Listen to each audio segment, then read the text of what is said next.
On the afternoon session, we're going to focus on some very specific areas. Instead of barriers to e-government more generally, we're going to focus on the more citizen-centric types of services and e-participation services. Initially, e-consultation. And so we thought, now we want to move into a discussion of what case studies we are looking at and which ones we should look at more intensively. But this gave us a great opportunity to have Stephen Coleman back at the OII. Stephen was a visiting professor at the OII for 3 years. He's now a professor of communication at the University of Leeds in the Institute of Communication Studies. He's probably the leading figure in the UK, if not Europe or worldwide, that is thinking hard and doing research on e-democracy more generally. And we've asked him to discuss e-consultation in particular. So, Stephen, great to have you back at the OII. Thanks, Bill, and it is indeed good to be back. The context for what I have to say is a paradox. The paradox is that probably never before in the history of democratic governance have so many people been able to talk to government about issues that concern them. We live, in most liberal democracies, in a highly consultative kind of political culture. And yet the other side of the paradox is that probably never before in the history of democracies have so many people expressed frustration about the fact that whatever they say, whatever they do, nobody in government seems to hear them, acknowledge them, listen to them, learn from them. And everything I have to say this afternoon is about how that paradox plays out and what role technology might play. So the paradox boils down, as I see it, to a conflict between technology and technique. Technologies are what enable us to talk together, come together as groups of people, enter into the space of government even if we're not there physically. Techniques have much more to do with the way in which we structure those interactions, the way in which we develop the learning that comes from those interactions. In the UK, we've lived in a consultative democracy since the 1960s. I think the key moment in British history was in 1969, when there was a publication of something called the Skeffington Report, which set out for the first time an articulate set of arguments for why you cannot leave representative democracy just to representatives. You need some kind of dialogue, some kind of learning process that informs government. Now that has since found its way into legislation in this country, most notably in the most recent Local Government Act, which places upon local councils an obligation to consult the public on policy issues. At central government level, we see this in best value reviews, in health action zones and so on, all of which are legislatively required to consult with the public. European legislation and directives require an enormous amount of consultation with stakeholders. So this is now part of the process. But many people argue that even in an offline sense, consultation doesn't work. And it doesn't work for three broad reasons. Three broad reasons. Hang on. What do I then do? Just click anywhere else. We've got a barrier. Yeah, this is four reasons. We just discovered the fourth. Use the mouse, I think it's easier. Okay. First reason is that consultation tends to be exclusive. It brings in particular demographic groups. It places high barriers upon people who want to participate as consultees. Those barriers take the form of the time required, the inconvenience of going to physical places in order to be consulted very often in public hearings and so on, and the complexity of the language and of the jargon surrounding consultation. The demographic exclusion is particularly problematic for consultations because the very groups who tend to most use government services are the groups who are least likely to be consulted. So they are the people who benefit from particular services, very often services that don't work well, that need kind of public input that will help them to work better, but it's very hard to get at those people because of these high barriers. Now, the second problem of a lot of the consultative approach that we have in democracies is that they are highly consumerist. When I say they're consumerist, I mean they tend to address people purely in terms of their being service users, or in terms of their owning a house, or paying taxes in a local community. So a great deal of the approach to consultation is an extension of a sort of complaints ethos. How do you tell government that things don't work? What it doesn't necessarily do is to bring in some of the wider civic questions, which are to do with citizenship, about how you organise trade-offs between policy options, how you bring people into a recognition of the policy process, and so on. And the absence of this is linked to an absence of something else, and that is deliberation in the policy process. Most consultations are based upon a consumerist assumption that people have fixed and inflexible interests, not interests that are likely to change in the course of some sort of consultative experience. The third barrier to consultation, and remember we're talking here about consultations generally, is that they tend to be tokenist. When I say tokenist, I mean these are token events that take place at a particular moment, usually when it's too late in the policy process to affect anything.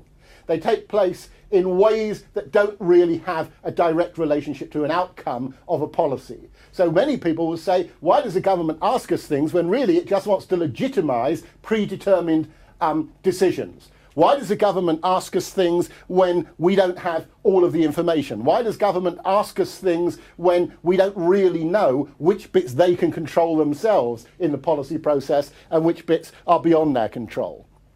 And a consequence of this is that a lot of the survey research on consultations amongst citizens shows very clearly that people feel consultation is something of a gimmick, it's something that's used by government in order to sell policies rather than determine policies. Now, what I want to do is to go on and ask whether the internet, whether e-consultation might help to overcome any of these three barriers. Are there any prospects for that happening? Now, there are two ways in which we can approach this question, and we should be looking at both of them, but today I'm only going to look at one.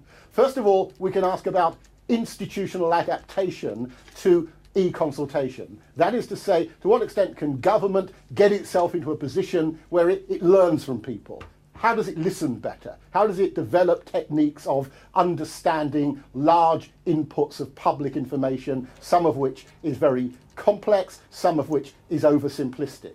That's not my question for today. The second question is about public demand. To what extent do citizens themselves see this consultation process as something that is useful to them?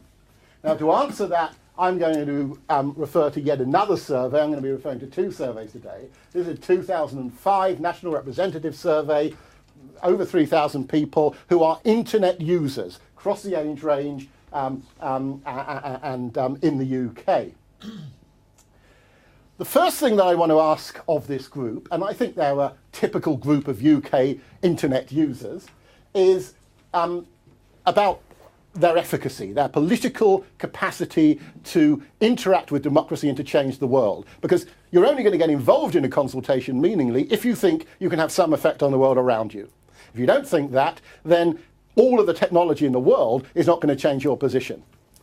So let's go to a couple of these questions. They reflect the kind of findings that the Oxis survey have found. How satisfied are you with the way democracy works in this country? That's the UK.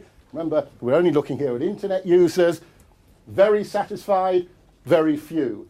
Quite satisfied, almost half. So you put those together, you've got something like a 50-50 split. There's something quite important about this group of very dissatisfied people. These are 13% of the UK population of internet users who say they're very dissatisfied with the way that democracy works. But of people who didn't vote in the election that was run last year, that was 2005 in this country, that figure goes up to 22%. Of people who did vote in the election, it goes down a little to nearly 10%. So you've got something like 1 in 10 of the UK population who are very dissatisfied with democracy, but you've got something like a 50-50 split.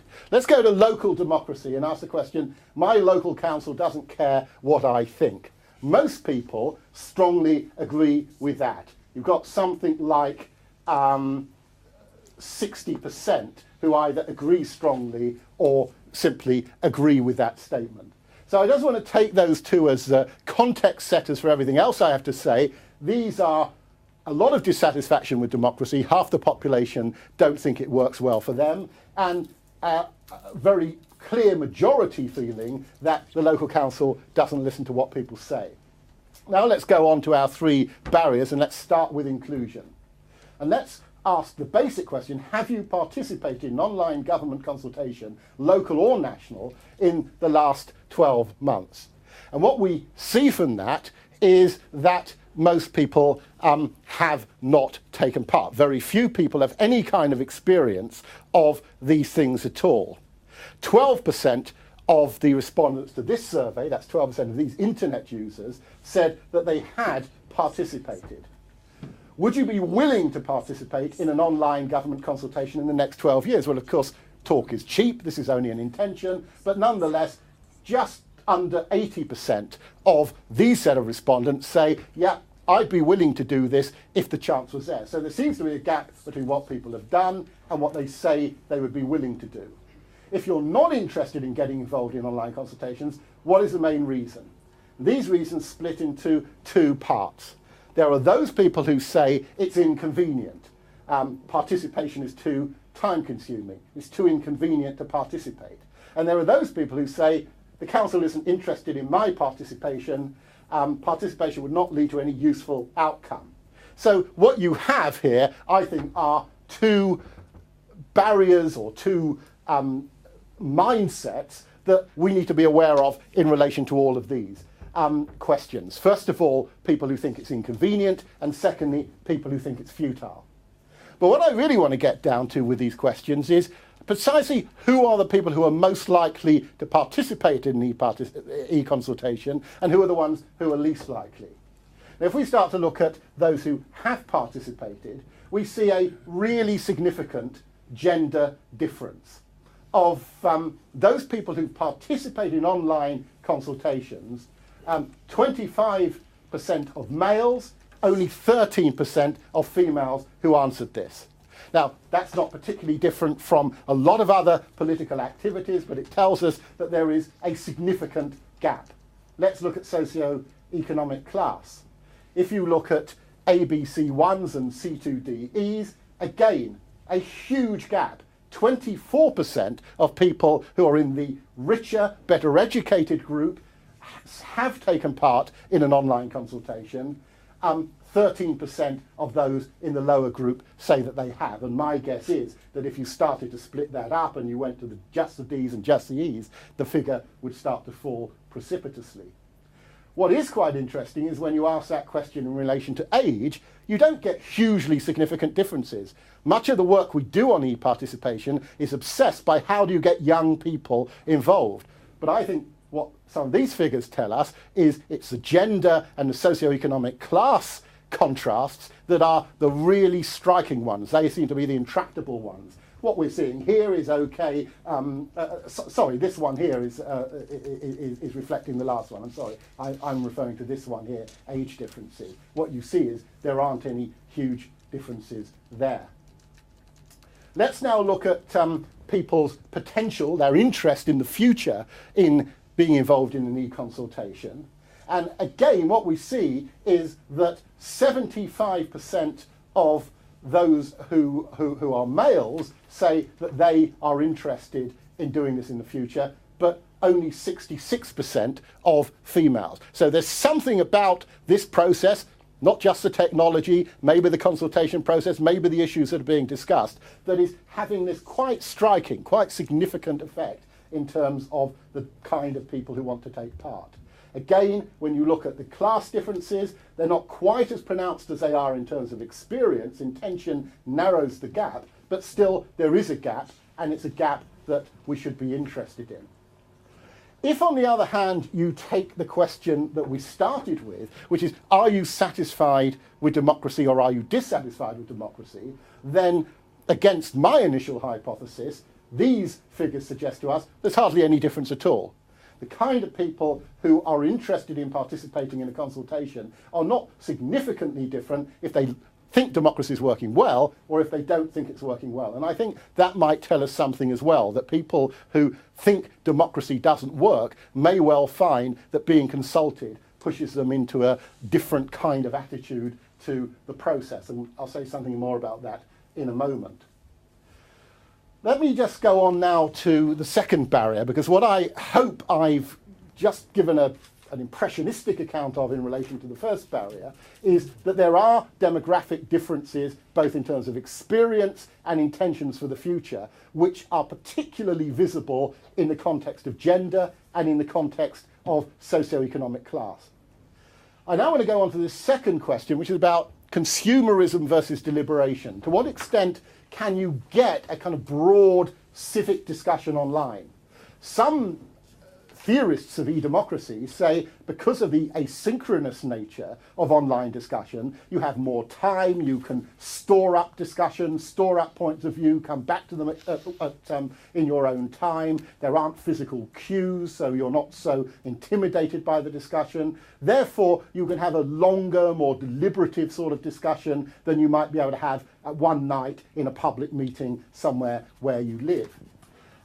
So I'm interested in the answer to two questions that we asked in the 2005 survey.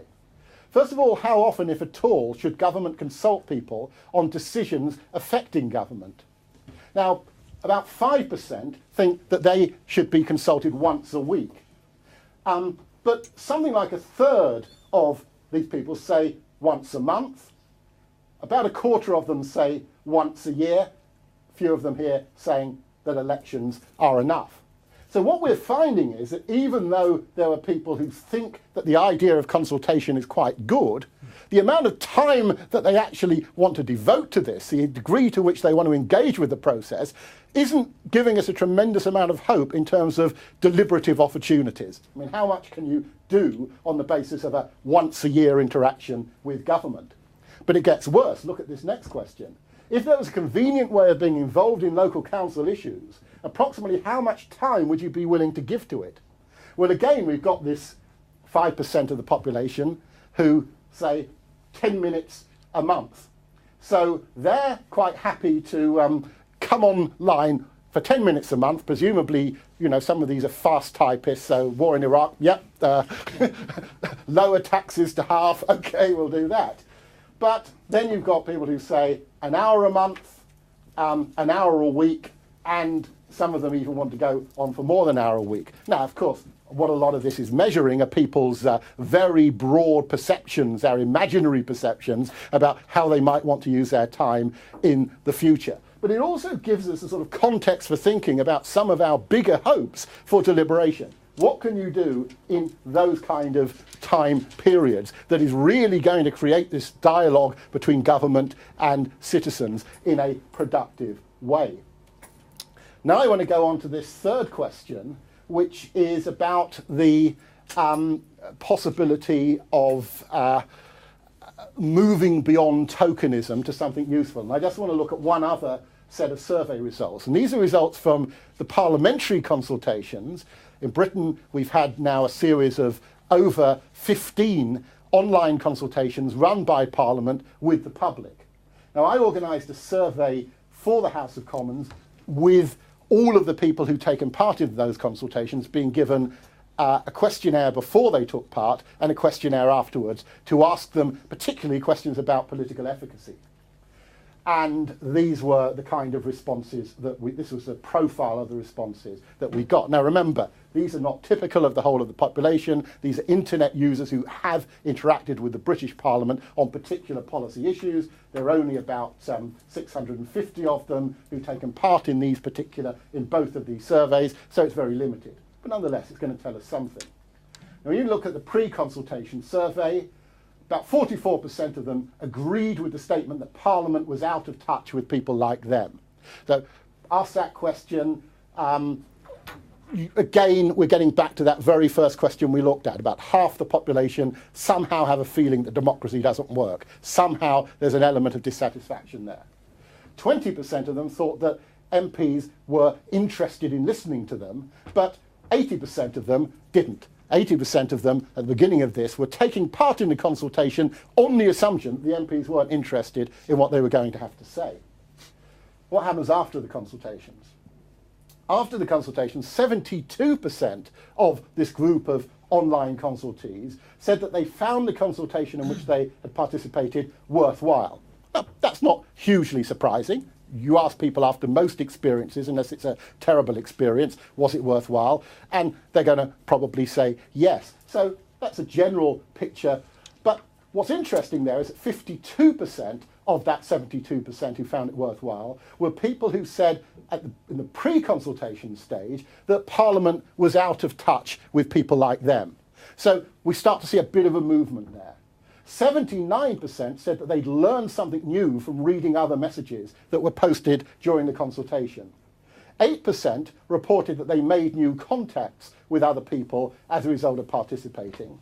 And 17%, surprisingly large number to my mind, stated that they changed their mind or opinion in some way during the course of the consultation, which begins to open up the other side of the deliberative pessimism I'd elaborated before.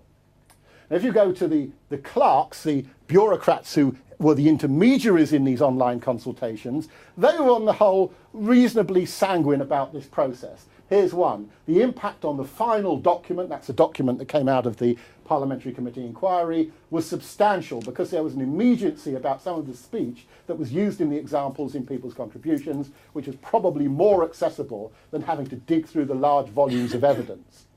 This one says, I think with the online consultation you lower the threshold of effort that's required to participate in the inquiry, so the people that you bring are the people who wouldn't go to the trouble of drafting a memorandum and editing it and printing it out and posting it and so on.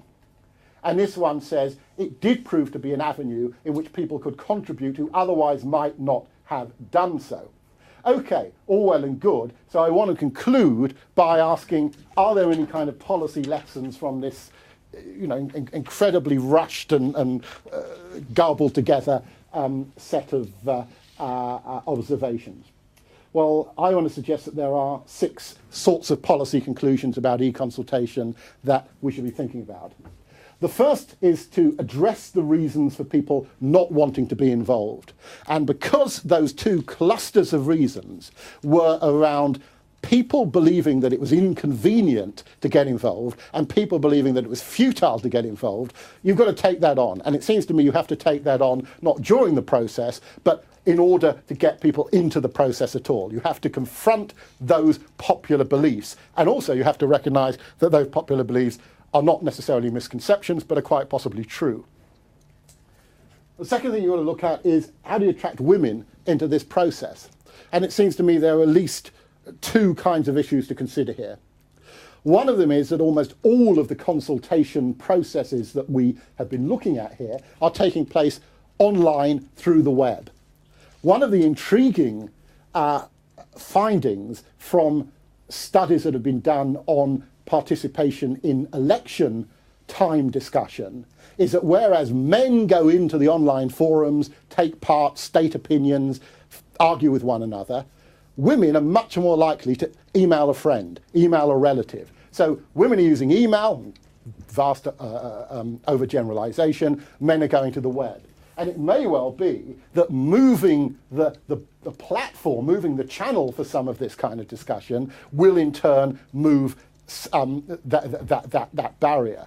But also, we need to look at some of the issues of these consultations. How many of these consultations are framed in terms that are to do with the kind of issues that women are more likely to be thinking about rather than traditionally male political issues?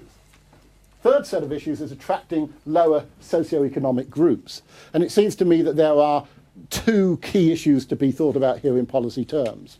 One is, how do we create some kind of coming together, some kind of convergence between campaigns to provide public access centres where people can go online without paying and campaigns within those access centres to bring people into online discussions about the services that they're using and the issues that are on their mind. In other words, how do we start to shift the debate away from simply providing access to the internet to providing access to a channel to government in which you can start to set an agenda that will have an effect.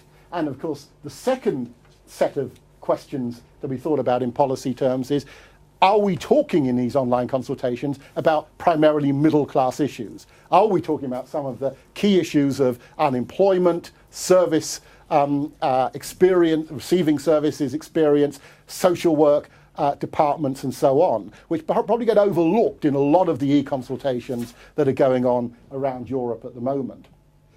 The next issue that I think is one of the most challenging and interesting policy prospects here is, how do we design deliberation mechanisms and spaces for people who are time poor, for people who essentially either haven't got a lot of time or will take a lot of time to do what other people might do quickly. And I am very interested in a concept that I certainly haven't got time to elaborate here, but I think might go some way towards meeting this criterion of what I have been referring to as qualitative polling. That is to say, polling questions which work with representative samples, allow people to answer questions in the way that they would normally answer a survey, but allow them to elaborate, even if only in a few words, on their thoughts and experiences about particular questions. And in some of the experimentation that I've been doing around that qualitative polling, I think we are starting to create expressive opportunities that might hit particularly some of those problems of deliberation. The next policy challenge is to create horizontal links. What I was really interested in the data from the parliamentary e-consultations was that almost 1 in 10 of the people who participated said they'd met somebody new as a result of participating.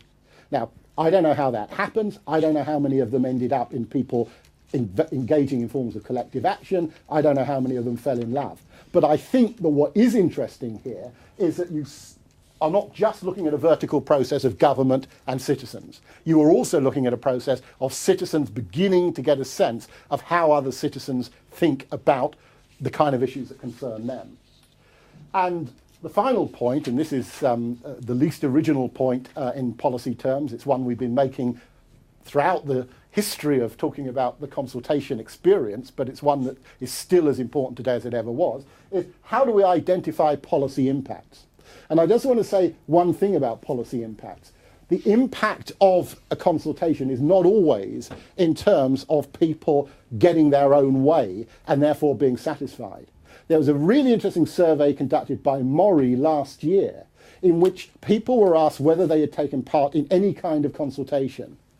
And of those who had taken part in a consultation, the degree of satisfaction they had in that experience was not determined at all by whether they won the argument, but by the quality of listening that they thought had gone on in relation to the government's interaction with them. So the success of a consultation is not always determined in simply and simplistically instrumental terms. It is very often in terms of the quality of a relationship that is more ongoing and that has to be measured perhaps in different ways and over a longer period of time. Are we therefore in a better position to overcome the barriers of that make consultations unlikely to work as democratic mechanisms? The technology is there, the techniques are lacking, and that goes for offline and online consultation. But I would argue that online, there are some new opportunities opening up that make this a particular space in which, if there is going to be a reinvigoration of the democratic consultative process, we should be looking. Thank you.